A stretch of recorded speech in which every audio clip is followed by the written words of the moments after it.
So let's go back to Madison's time, and I'll ask, what were the central arguments the Federalists made?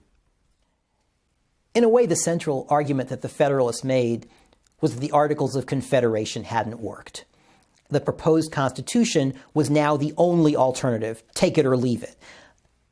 If you don't take it, the Federalists argued, then all we are left with is the Articles of Confederation. We still live under those articles, and the chances of another convention trying to put together something you will like better is next to nil.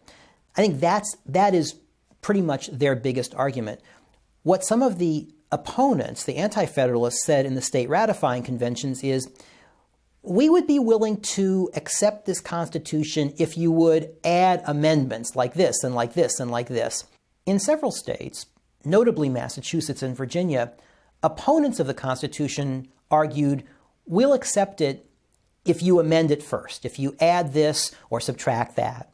Supporters of the Constitution replied, no, the Constitution provides how it can be amended, so ratify it now, and then maybe we can try to amend it. And in fact, that's what happens in Virginia. In Virginia, opponents of the Constitution propose a variety of amendments, and Madison and other supporters say, let's just ratify it, and then we will agree to bring your amendments before the Congress in the first Congress and propose them. And that's exactly what Madison does. And that's how we get the Bill of Rights added to the Constitution as the first 10 amendments. That is, these are things that were proposed as amendments during the ratifying process.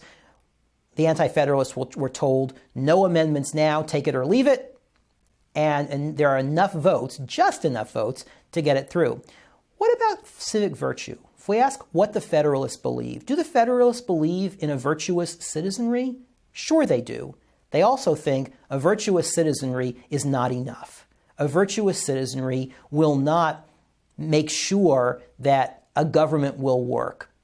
What we need, Madison says, and what the Federalists say, is we need structures of government, like the checks and balances in the Constitution, to ensure what we can't always count on, which is virtuous citizens.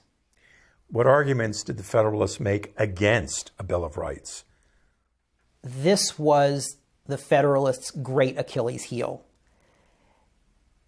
And it was probably because of an oversight.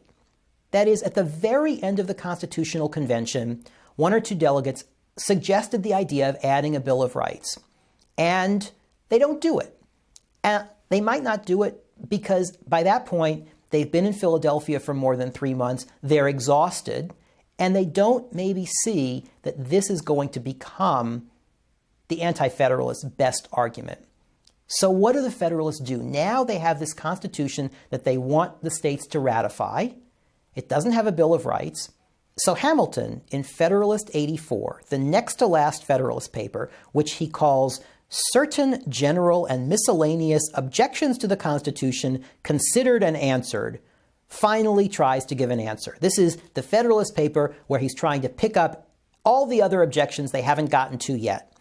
First, he says, state constitutions don't all have bills of rights, so it's not unusual not to have one.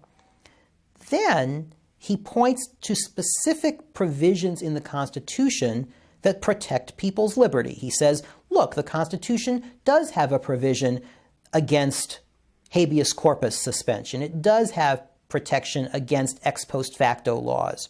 But then he starts getting into bigger points. First of all, he says bills of rights originated, and these are his words, as stipulations between kings and their subjects, abridgments of prerogative in favor of privilege, reservations of rights not surrendered to the prince. That's what Magna Carta was. That's what the English Bill of Rights in 1688 was. In other words, those are moments when all-powerful kings grant certain rights to their citizens or to their subjects. But Hamilton says, we're not a monarchy.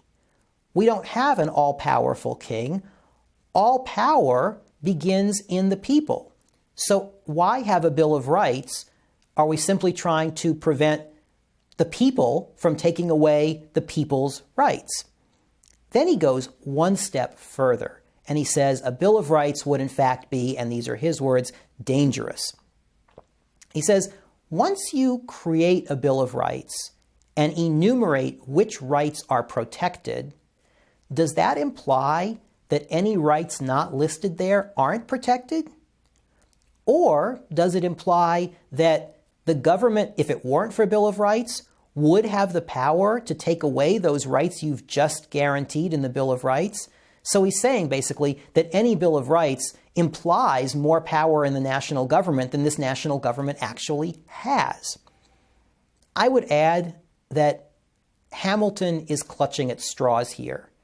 He may have a logical argument, but he's also simply trying to answer a problem that anti-federalists had diagnosed in the Constitution that the Federalists, for one reason or another, had not gotten around to doing.